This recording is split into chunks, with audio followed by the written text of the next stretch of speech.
with the Minds session. Welcome, welcome. Please find a seat, because we're going to bring you something completely new for the first time. Hello everybody, we're going to get started. Welcome to the Minds panel. Minds, which stands for, I should know this by heart. It is the multidisciplinary investigation into novel discoveries and solutions.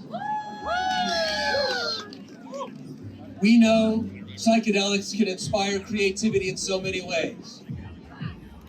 They can bring spiritual visions.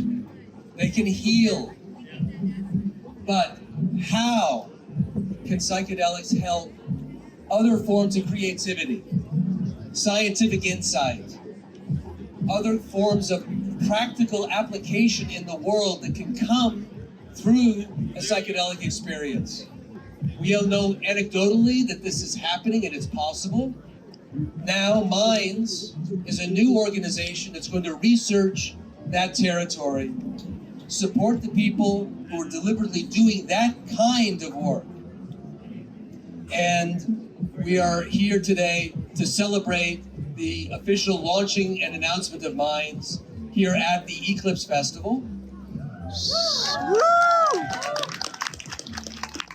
And we have a pretty stellar panel of psychedelic luminaries to talk about their own thoughts around creativity and psychedelics, and to bring some attention and energy to this launch. So I will introduce them sitting down, looking at my laptop. To my immediate left is the eminent Eric Davis. Eric is the author of Blotter, the untold story of an acid medium, soon to be released at the end of the month.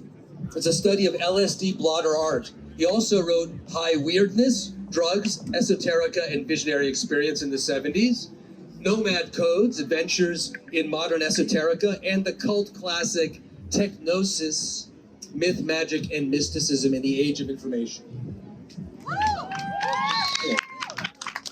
To Eric's left, someone you probably never met before, but is returning to the stage now, Rick Doblin. A man who needs no introduction, but I have an introduction. Rick is the founder in 1986 and president of the Multidisciplinary Association of Psychedelic Studies. He received his doctorate in public policy from Harvard's Kennedy School of Government, where he wrote his dissertation on the regulation of the medical uses of psychedelics and marijuana.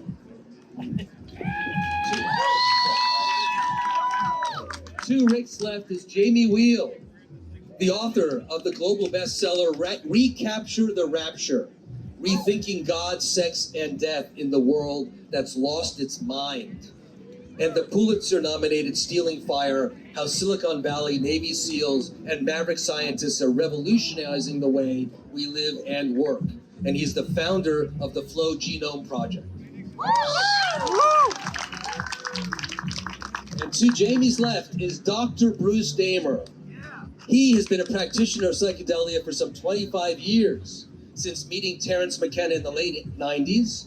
He calls his approach to it first the healing, then the revealing, as he sought to work through his own early life trauma and then, starting at the age of 36, opening to the magisteria of the medicines. His discovery that you can combine psychedelics and other mindfulness practices led him to co-create a new scientific hypothesis of the origin of life on Earth, now increasingly becoming the default approach in astrobiology and guiding NASA and others in the search for life in the universe. He will share that story on this stage in an hour at 5 o'clock following the panel. His coming out of the psychedelic closet in 2022 at Dennis McKenna's ESPD conference led to the formation of the Center of Minds, which is being launched today for the first time at the festival. To Bruce's left is Manoj Das. Dr. Manoj Das is a research fellow at the Center of Psychedelic Research and Therapy at UT Austin, Dell Medical School. He completed his doctorate at the University of Chicago, investigating the acute effects of psychoactive drugs on emotional, episodic memory, and memory distortion. He then worked as a postdoctoral scholar at Johns Hopkins University of Medicine, investigating the acute and persistent effects of psychedelic drugs on cognition and brain function, and he utilizes complex cognitive patterns, neuroimaging, and computational modeling to explore what makes the psychedelic drugs unique compared to other classes of psychoactive drugs. And Katelin Jabbari, all the way to my left and your right, is the incoming executive director of the Center for Minds. She has worked at Google and Beckley Waves, a psychedelic venture studio. So you can see, we got a great group here. And we're going to kick this off with Katelin and Bruce introducing Minds. All right. Slides, please. So last year, the prestigious scientific journal Nature published a report on the decline of innovation, as evidenced by a decline in disruptive patents and papers. So Minds looked at that and said, can mindfulness practices and psychedelics catalyze breakthrough insights in science, tech, design, leadership, and more, with the goal of solving humanity's greatest challenges?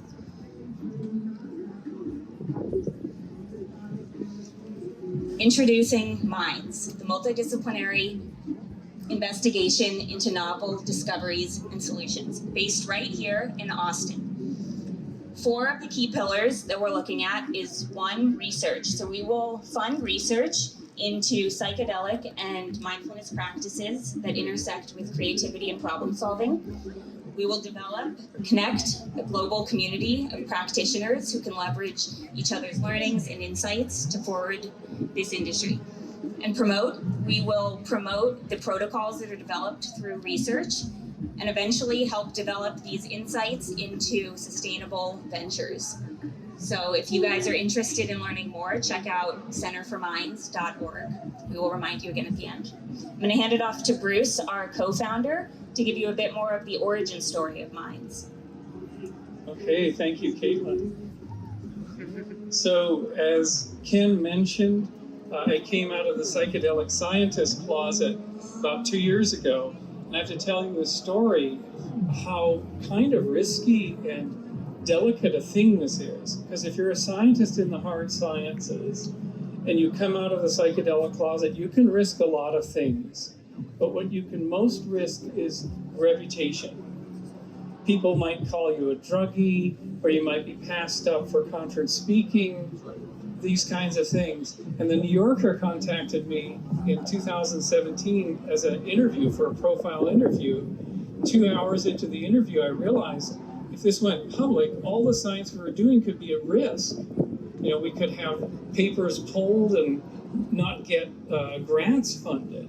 And I mentioned to the reporter, I said, I can't have my name used. Can you use an anonymous person? And she said, no, we can't do that at the New Yorker. I said, well, I have to pull the plug on it. Well, in 2022, I thought, it's time. It's ready. I was secure enough in the science we had done on Origin of Life. It was on the cover of Scientific American at the Eclipse Festival in 2017. It's been on the cover of Astrobiology. It's been used by NASA to help site selection for where to land on Mars to look for life. And there may be 20 teams working on it all over the world. So no matter how unorthodox my own techniques of coming up with a solution, no one can argue with the proof in the pudding, right? So that it is working. And why I'm doing this is for you. It's for the next generation of thinkers, of designers, architects, coders, scientists, business leaders. I'm doing it for you to give myself as an example of how I could blend these tools of mindfulness practice plus psychedelics, plus setting and set up to do this work. It's my own personal protocol. I've told it to no one until this year. My own protocol of creative solutioning or problem solving. And I think you can adopt this, and we're going to study it. So perhaps that we can now, with Rick's good work and many others, many colleagues, that we now have psychedelics in the culture very soon as the medicines for healing. They can now start to serve as the elixirs, the old alchemist term for the potion that gave you doorways into magic, the elixirs of discovery. So this is kind of where we're taking off and building on the work of MAPS and many others. So next slide. So what are psychedelics? Well, Humphrey Osmond in 1956 coined the term from the Greek psyche and delios, or delion, to manifest. The psyche being the mind, manifesting your mind. So in those days, they thought that psychedelics would be a powerful tool for the intellect, for creative thinking. This is the initial idea in the early 1950s. And it sort of went away in the next slide. So here it is in the 1960s. The very first article in this book, The Psychedelic Reader, published in 1965, the very first article is written by the philosopher Gerald Hurd. And he writes the question, can this drug enlarge man's mind? Human beings' minds. And he really nails it, kind of. Narcotics numb it, alcohol unsettles it. Now a new chemical called LSD has emerged with phenomenal powers of intensifying and changing it, whether for good or for ill is a subject of hot debate. This is 1963. But then he writes in this very first article in the Psychedelic Reader, it is the unique quality of attention which LSD can bestow, the state of mind which is the most evident mark of genius functioning. It's a beautiful casting into the future of what these tools are for. So next slide, please. And then it even went into NASA, my beloved NASA. I've done a lot of work in spacecraft design for NASA. And somebody at NASA had talked to the Boston Herald, somehow reporting that NASA was going to use LSD to train the lunar astronauts. So it was thought as a super drug of expanding capacity, and we should use it for everything in engineering and things like this. And then, of course, we have Timothy Leary coming onto the scene, and then things were shifting by that time. So next slide. But at the same time, there were studies starting. Studies like this one, Psychedelic Agents in Creative Problem Solving, a pilot study by Willis Harman and Jim Fadiman, fairly superstars of this field, Myron Stolaroff, Jim Fadiman, who's the father of microdosing today, were on this study at San Francisco State College, and they had 23 individuals taking mescaline or LSD. They were professionals. And an architect, this is one of the most remarkable reports from this study, and you might have seen it hinted at Michael Pollan's Netflix series, was that the architect had this gnarly problem. He had to design an entire shopping center to fit on a 300-foot by 300-foot lot in Los Angeles. It was tricky. And he'd done his acid, and he'd gone through the throes of the peak experience, and he went and sat by himself, and suddenly into his mind came a three-dimensional CAD model of the shopping center, complete, with parking places and the electrical and plumbing all there, and a really nice design for it. Was a crafts shopping center, and he was stunned. It was months of work in about 20 seconds, and I could rotate the model in my mind. My gosh, it's going to work. I'm even starting to see numbers appear, and there are no spreadsheets, and there's no CAD in those days, so he became like a CAD machine. And he had a design, and it just totally shocked this architect. So these are the bellwethers that we're looking at for the tools that are available to us, for these spaces that are available to us. And this work is coming back.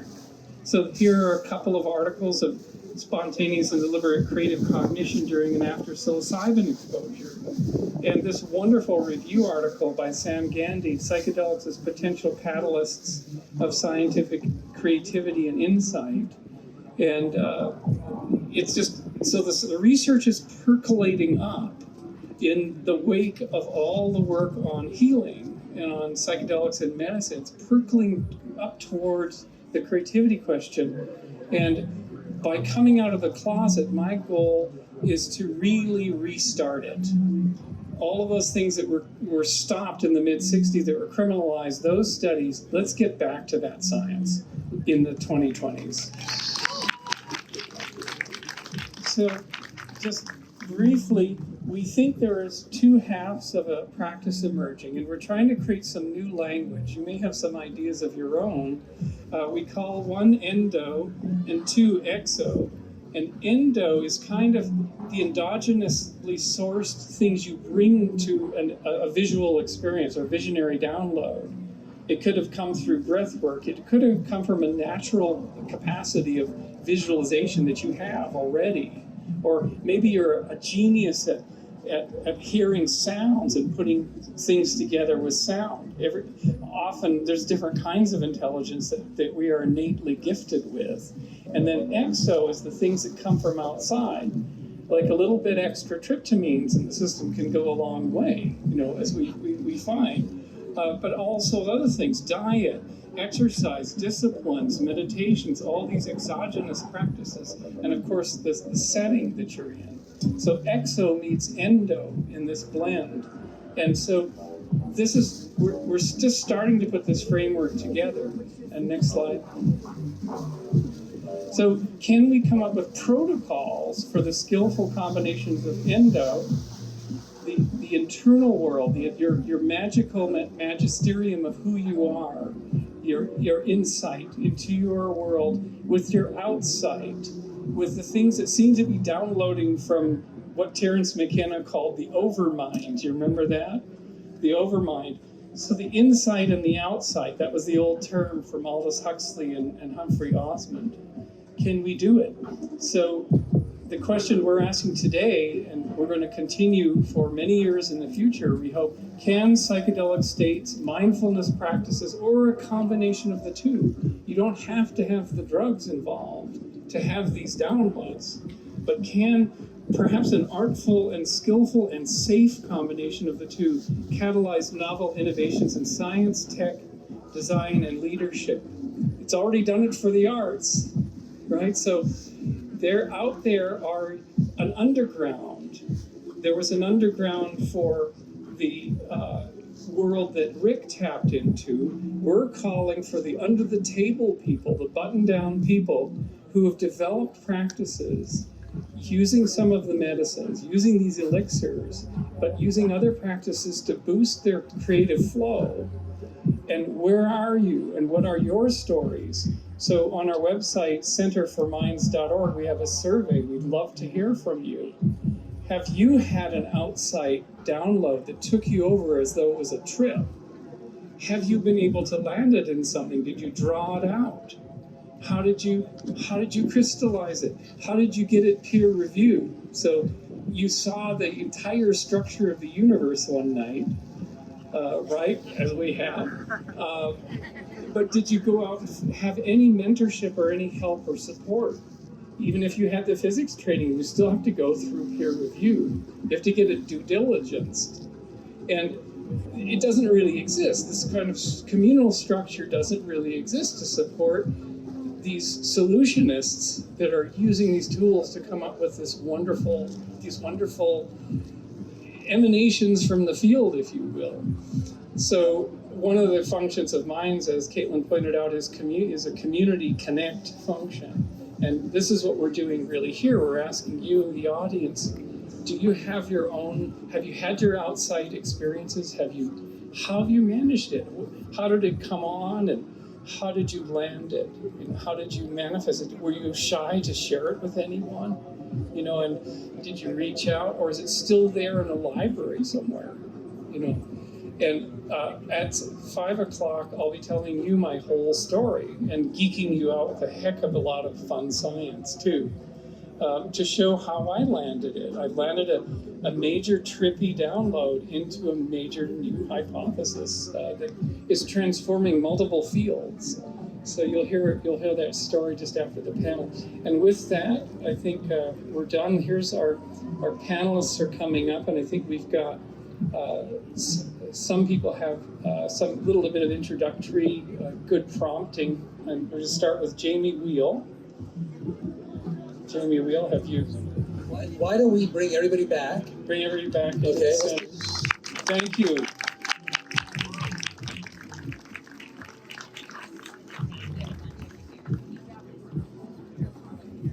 But I was thinking of starting with Jamie Wheal. Oh, Jamie. At the Flow Genome Project, first of all, Bruce, thank you very much for that tee up and for all of your work and bringing minds this new organization with this extraordinary focus. I'd like, before we get any deeper, to acknowledge Ford and Sylvia. Will you please stand? These are the co-founders of Minds. They've made Minds possible. And to start right here in Texas, in Austin, Texas, we're so excited. They've been diligently working on this for 8 months, committing much of their time to this, and they're beautiful souls on top of all that. And none of this would be possible without Ford and Sylvia.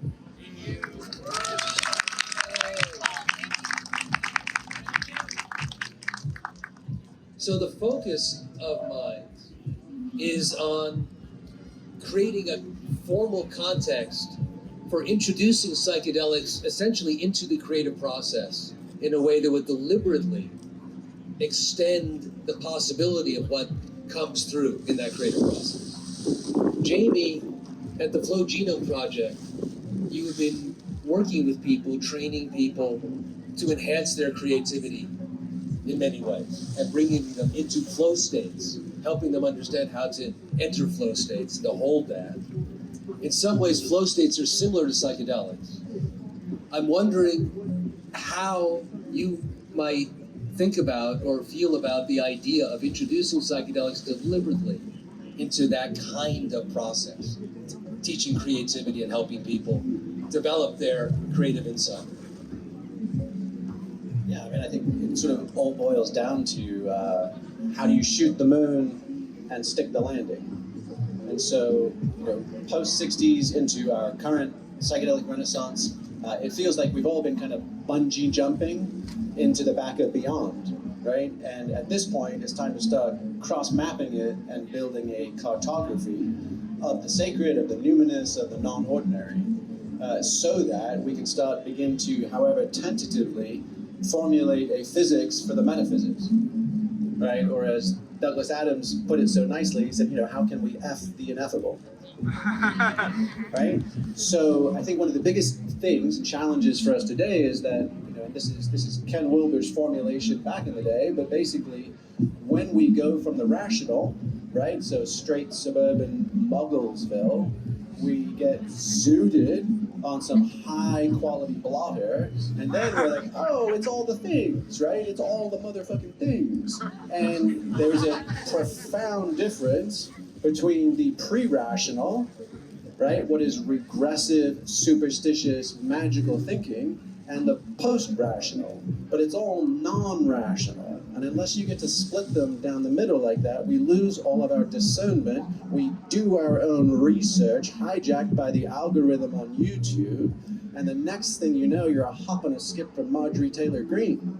Let that be a lesson to you, kids. Well, I think this is supposed to be a lesson for us. I forget. So, what does a post-conventional metaphysics look like?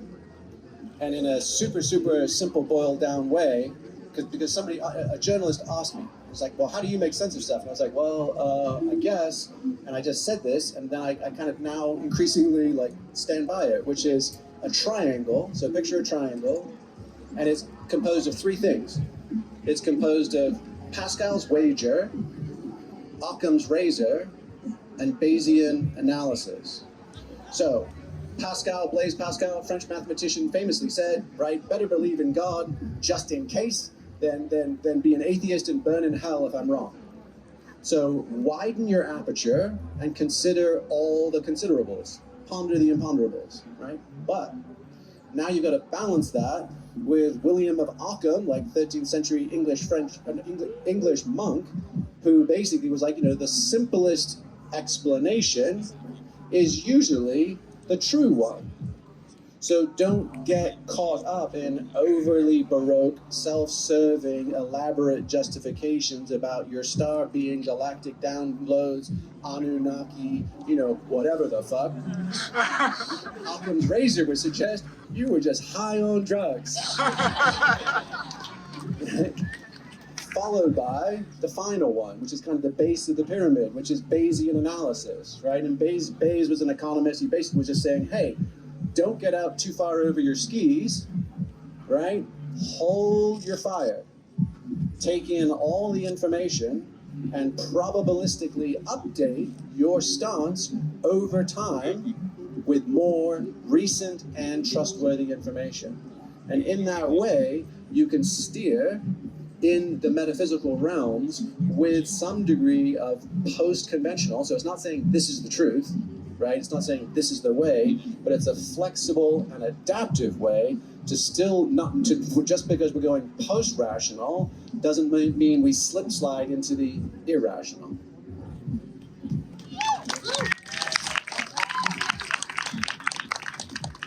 Eric, you're kind of an expert in slip-sliding into the irrational. And I'm wondering if you could consider, rather than psychedelic experiences moving people into the weird, moving out of the weird into the implementable. Is this something that gets your imagination going in any way? Yeah, I'd want to first just say that the weird is not necessarily not part of this post-rational metaphysical thing, that there's something weird in reality, that it is not simply our own thought processes that are weird. But what really struck me about the initial presentation here is this question of inside and outside. And I think this is a key for all of us, really. Because of our background, because psychedelics were often part of a spiritual search or a search for new selves, that we have a tendency to think that we're kind of going inside. We're going to our minds, we're going to our souls, and so much material comes out of that direction, towards the inside. Our own insights, creative impulses, artistic visions, and the whole logic of healing ourselves, discovering our traumas. And this is sort of still the dominant way that we're looking at psychedelics today with the psychedelic renaissance. It's about healing, discovering your own programming, reprogramming, integrating, et cetera, et cetera. All great stuff. But I want to suggest to you that you be aware of how much you're thinking of your explorations, psychedelic or certainly with meditation, as a journey within versus a new relationship to the outside. And the outside is the world of physics, the outside is the world of mathematics, the outside are these collective patterns that adhere or crystallize into concrete forms that we can all kind of recognize are active. And that when you go into these experiences with the assumption, no, I'm not actually going inside. Or if I'm going inside to circumvent all the usual patterns in order to more deeply appreciate the outside. And this outside is cosmic, this outside is collective, this outside has knowledge in it, this outside has real pattern in it. And that relationship to exteriority is extremely important. So how do we think about the content of our experiences? Again, this question that Jamie brought up about discernment is so important. How do we not just think we're just hosing ourselves? How do we take something and really work with it?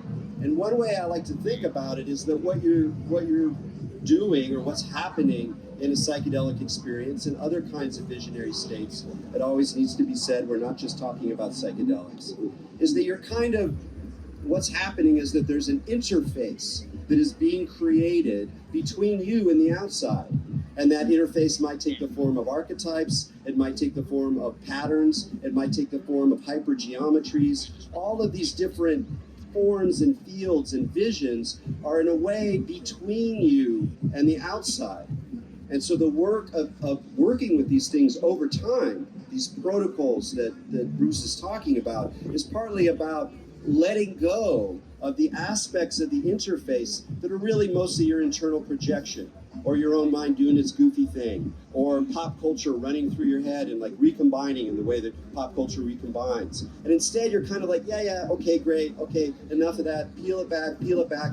And as you get more in relationship with the outside, it gets weirder because it's not so familiar. And in a way, cultivating that relationship with the unfamiliar is a portal, I believe, into these more concrete, non-personal engagements with the larger structure of reality. So weirdness will still be part of the picture. It's just not weirdness for its own sake.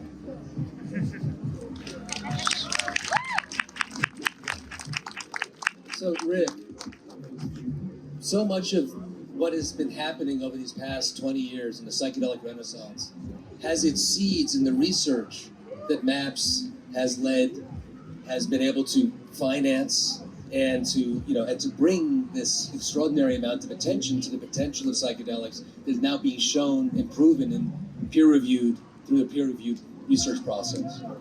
Has MAPS, have you guys thought through the possibility of focusing on creativity, aside from the medical potential of psychedelics to heal people who have, certain various conditions? And has that been something that you have actually given some attention to internally in the organization? Well, I think the first point that I'd like to make is that psychedelics are just tools, and we need to think about them as they're not inherently beneficial, they're not inherently harmful, they're tools, and they can be used in many different ways. And we felt from the political, social perspective, we needed to focus first on the healing to get over all the fears and anxieties that people have had. We're very interested in psychedelics as... Whoa!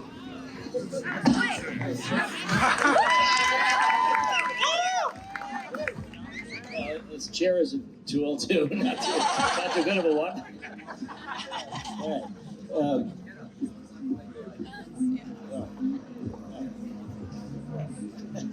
Okay. So we're very interested. We have not done actually any studies yet of psychedelics for creativity. That is something we're doing it in a slightly different way, I would say. Is that Bruce, you talked about mindfulness and what do you bring from inside to what do you add to psychedelics. So the work that we've been trying to do, the global humanitarian projects, we've talked about partnering with the Center for Mind-Body Medicine, which is a group in Washington, D.C. that does work in Gaza and war-torn areas all over the world and teaches mindfulness and then trains local trainers to continue it. So they've reached like 50,000 people in Gaza before the recent war. So we thought we would combine mindfulness training with people around the world and then add MDMA into that. So it's not quite creativity, it's still focused on trauma, but it is this combination of mindfulness-based stress reduction techniques. We're looking at psychedelics for conflict resolution. So there have been small groups of Israelis and Palestinians doing ayahuasca and MDMA together. And so we've been trying to work to see how do we understand the role of psychedelics in helping break down kind of prejudices, seeing your common humanity. We've just partnered with a group at Hebrew University that's the largest group of academic researchers in conflict resolution to develop metrics. We're also looking at MDMA for couples therapy, which is going to be one of the best. And the challenge again is metrics, because not all couples should stay together. So, so it shouldn't be do they stay together. It's how do they communicate. But I think that for creativity, well, one of the things that we've done at MAPS that kind of comes a little bit close to this is that Carl Hart, as I mentioned, was on our board of directors for a while, and he's very much a drug policy reformer. And he said that we should put into practice what we believe. And so we have been using cannabis in particular, but others are using different psychedelics when we have strategy sessions. So we've then codified in our employee manual what we call smokable tasks. So what we're saying is that you can use drugs at work. It's if you and your manager thinks you're as good or better when you're high, then go ahead and do it. And so one of the main things is this creativity and trying to figure out what our next strategies are. Smokable tasks, of course, are a euphemism, can be anything. We have talked about snortable tasks. Maybe that's a bit too much at the moment. But I think that the idea that you want to pick up on the research that has been done with psychedelics and creative problem solving, I think it's going to be tremendous. One of the most important contributions in addition to healing. And also, we want to talk about it in business context, where you can have business people on a retreat and they all go down to Jamaica for psilocybin or something like that. So there's all sorts of creativity that I think could be enhanced within a group process. But I would just add that I think when you do psychedelics for creativity, you have to be prepared for people to be engaging with their own issues, their own traumas, their own depressions, their own concerns and anxieties. And so there has to be, and that's what I'm going to be really curious, how you kind of balance this out. The time for people to focus inward on their issues, and then the time for them to focus on this kind of collective problem solving.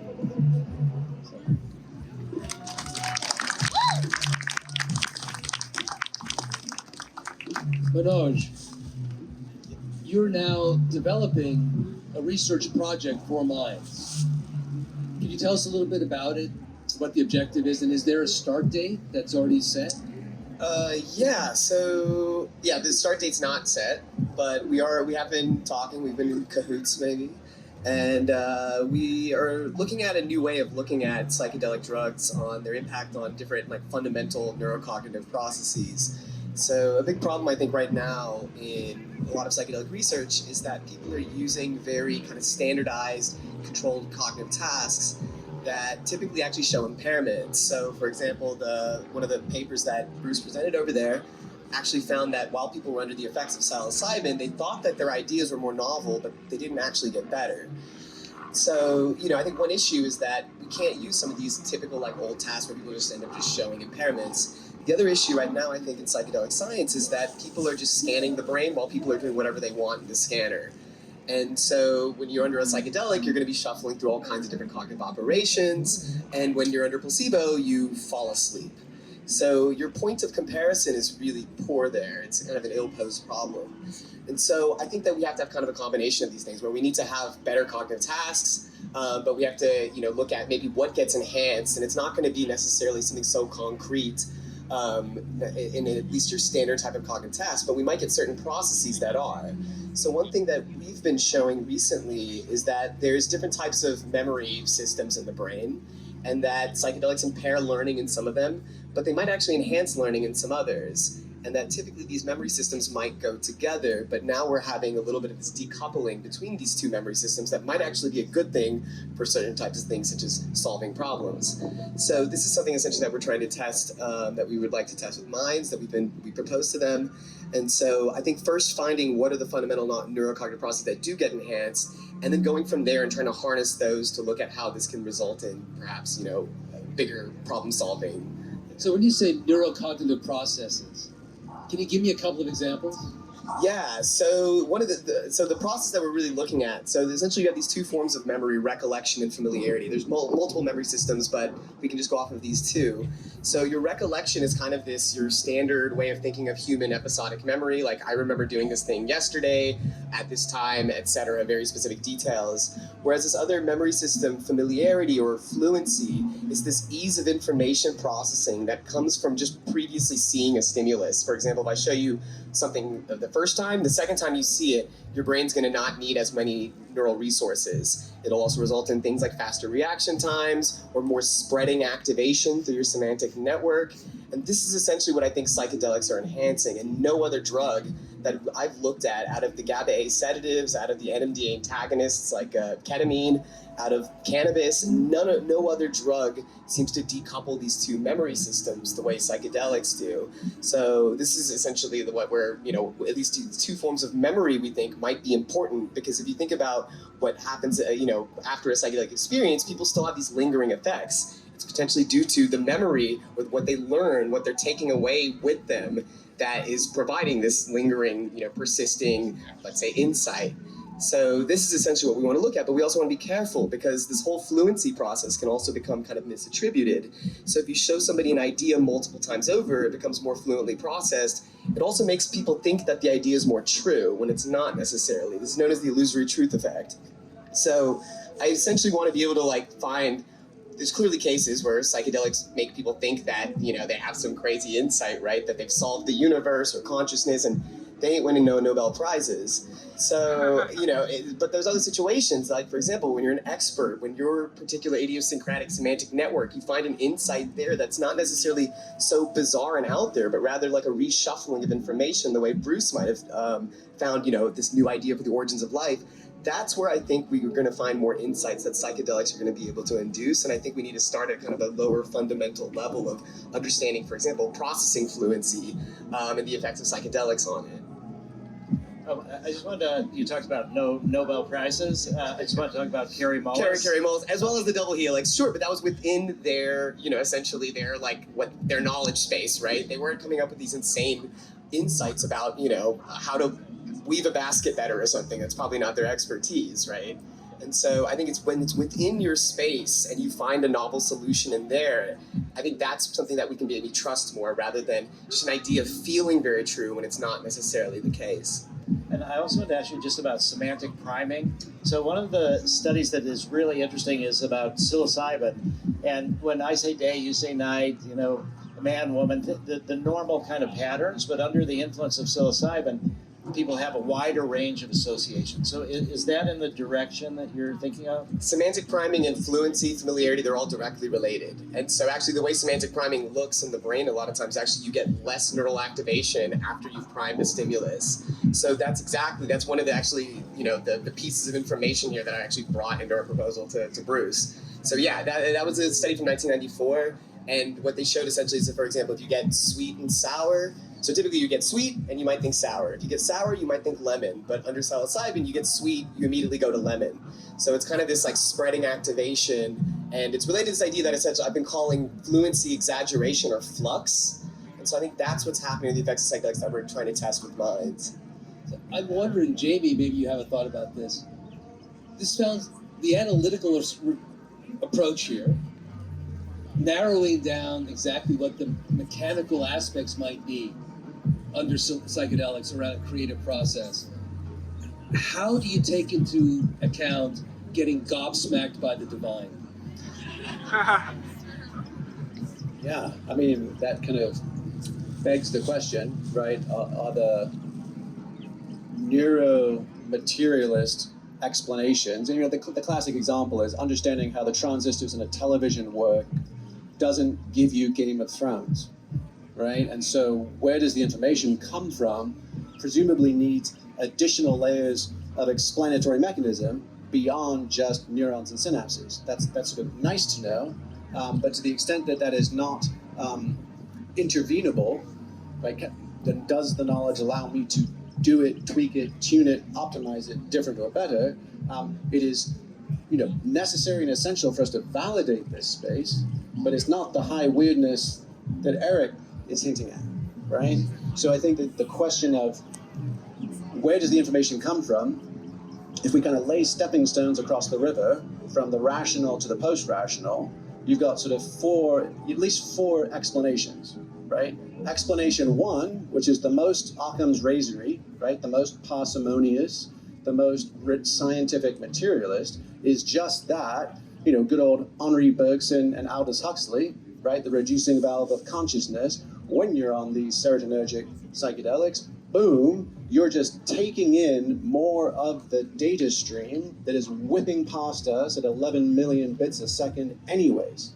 And just for reference, all of you listening to this right now are already hogging 60 bits of your working memory, and you've only got another 60. We've only got about 120 bits of working memory, right, against millions of bits whooshing past us. How many of you are feeling the magnetism of the Earth or its rotation, or this increasing low pressure system as this storm comes in, or your metabolic glucose level, or no, you're just listening, and everything else is just whooshing past. So level 1 is the Umwelt, right, which is what can we perceive in our spidey senses. And on the serotonergic psychedelics, you know, to what Manoj was saying, it's an expansion of that. So nothing magical or mystical, right? It seems supernatural, but it's just supernatural. Level 2 would be epigenetic expression, right? And if anybody's been listening, you know, anybody from Malcolm Gladwell to, you know, your latest kind of TED Talk, right? In our epigenetics, in our genes and the expression of our genes, we carry memories and information that passes through generations, and passes through generations not just physically, like if my grandfather was healthy, I might be a little healthier, but also psychologically. If there was an inherited fear response, right, I'm going to have something similar. So you're like, oh shit, okay, so in our genetic material and how it's been activated across generations, right? And this is you know, not dissimilar to ancestor worship, which we've always done across the world. Let me pray to my ancestors. Let me check in with my ancestors. I feel like they're on my shoulders. I feel like they're supporting and guiding me, right? I feel like perhaps their wounds or burdens are mine to mend and heal and release, right? You can trace that all down to a substrate of epigenetic informational transfer. And then level 3 would just be DNA. If anybody's familiar with Jeremy Narby, right, and the serpent notion, the idea that in you know, DNA, they've encoded everything from the Wizard of Oz to like the Encyclopedia Britannica on DNA strands. So you're like, okay, is it possible? So you can encode and decode information on the double helix. Fascinating, right? Super durable, really interesting. George Church at Harvard has been doing some pioneering work on that. So you're like, all right, maybe in super attenuated, non-ordinary states, is it possible I somehow have read access memory to some of that in some weird, intuitive, clumsy, funky way we don't yet fully understand? Okay, interesting, right? And so those are the first 3. Those are all material, all just in our skins, basically. And then the 4th would be, hey, and there's a whole, the rabbit hole has rabbit holes on this one, but if you go beyond our bodies, and you're like, George Wheeler, from Its to Bits, Information Theory of Fundamental Physics, the idea that the entire universe is just all zeros and ones, right? Think down to the tiniest electron, it's got a spin that's up or down. That's all we needed to make the internet, right? Is a 0 or a 1 held in position, right? And the most recent Nobel Prize was also about spooky action at a distance, and the fact that that stuff is connected across time and space faster than the speed of light. So you're like, okay, maybe we are a receiver, right? And perhaps in these super attenuated states, we are actually picking up what the universe is laying down. So that kind of goes with that post-conventional metaphysics as, okay, that's just taking the information at face value. This is, where does that information come from? And what are some stepping stones from consensus reality to increasingly ambitious or curious explanations for the why? Woo! So Aaron, hey, hi. I'm wondering whether there's a precedent among the psychedelic visionaries, certainly people like Terence McKenna, or others who you're familiar with their work, who have actually thought along these lines in terms of, is there a Philip K. Dick story about scientists using psychedelics in order to download a fundamental scientific truth? I'm actually not going to answer that question. I don't think it's, and I say that only because I don't think it's terribly germane to this conversation, which seems fresher, because a lot of those visions, while they have some knowledge base, or could possibly have some knowledge base, that they're so bound up in the kind of, well, weirdness of the countercultural, project, let's say. What I want to talk about is the introduction of mindfulness as one of the protocols you're looking at. because one of the most interesting things that's happening now in terms of studies is that there's a very interesting parallel between the cognitive study, neurocognitive study of psychedelics and the neurocognitive study of meditation.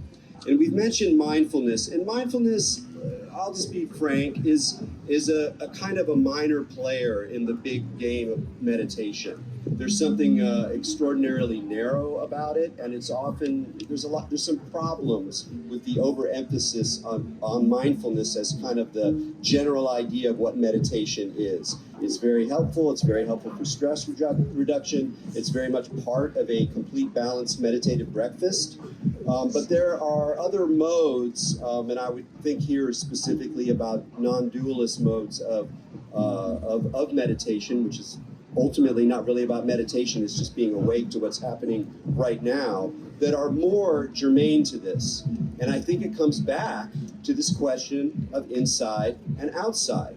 And you can all play this game, which is it when you're just sitting, you don't have to be meditating, you're just contemplating, maybe you're stoned, maybe you're high. Where is the inside and where is the outside? Where's that line? Is it your skin? Because from one angle, if you imagine, if you just go with the little experience we have, which is super problematic, but it makes sense, that there's some little dude or dudette inside there who's kind of like experiencing all this stuff, all of it, everything. You know, the stomach rumbles, the distant thunder, it's all just coming in, right? There's no real line between I hear a sound. Where's that sound happening? It's happening inside you. It's inside. Well, but it's outside, right? So we conventionally organize this with just kind of a first, you know, just like a quick sketch of like, well, I got this inside, it's probably my body, and then there's this whole outside. But there are modes of meditation which show the transparency of that divide.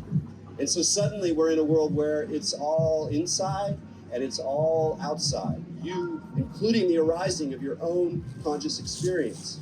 And while those states don't necessarily lead directly to the kind of knowledge production that Bruce is aiming to, I do believe that as we grapple with them and as they become part of our study, you know, of a scientific study of consciousness, they act as a kind of acid that dissolves the rigid boundaries that separate ourselves, our sense of an inside from an outside. So I'm very interested and happy that you're including contemplative science as part of this study, because it's just as active and interesting an edge and has a lot to say to one another. And the thing that's the most happening, that's fascinating, is how they go together.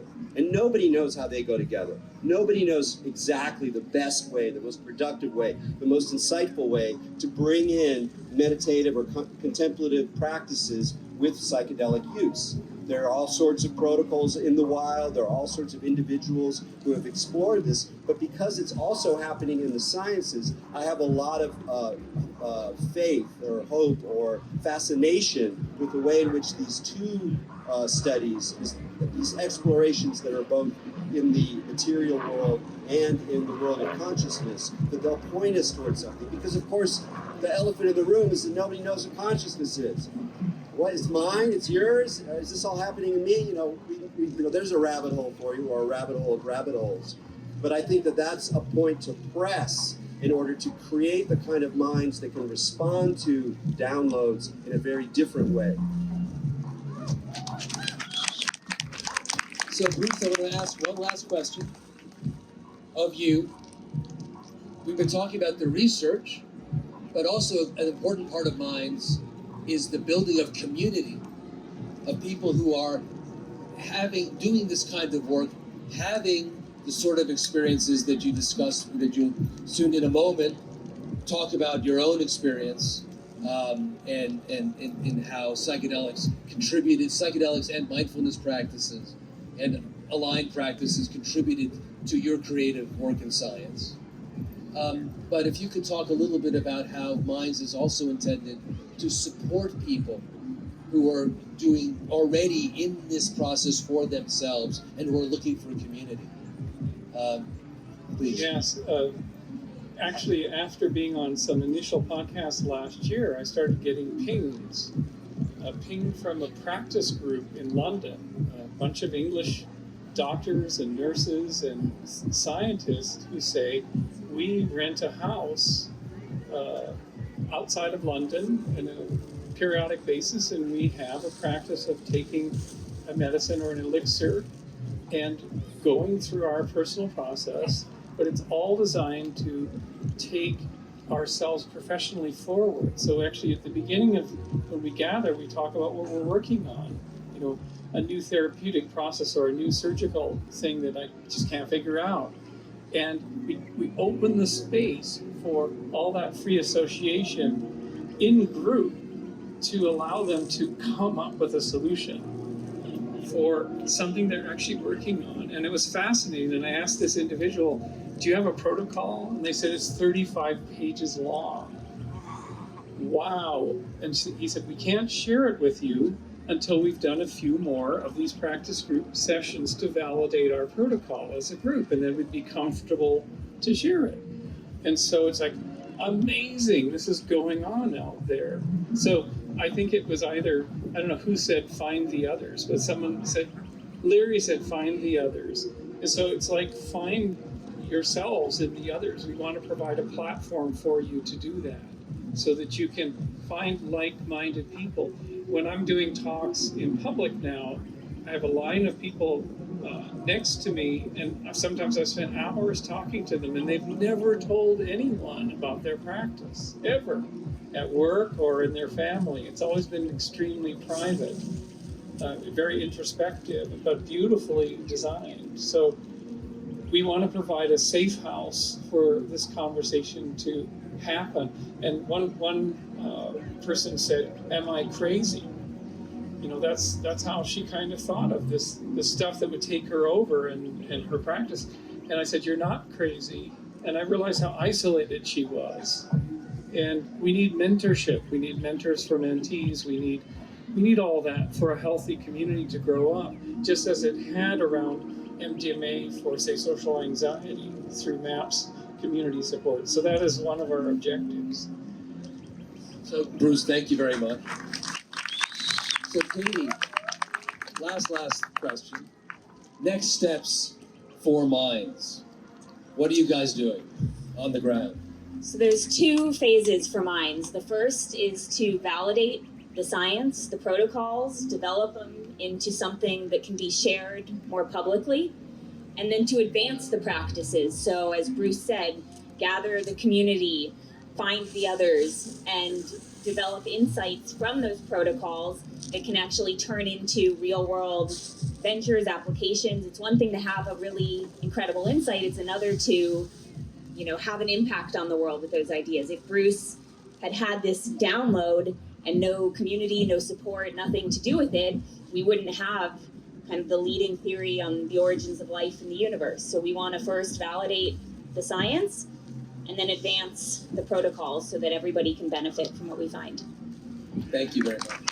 So I want to thank our panelists, and I want to encourage you all now to stay for Bruce as he tells his story in more detail and talks about his road here that has led to Minds. I promise you, it is nothing like you've ever heard. And when you want to recap it later, I encourage you to go to the website Lucid News, where he has published a written account in some detail that really follows through step by step how his meditation practice and how he worked with psychedelics to arrive at his theory of the origin of life. So that's on lucid.news, which I edit for what it's worth. So thank you very much, everybody. Thank you for being here. I want to do a quick transition, take the chairs off the stage.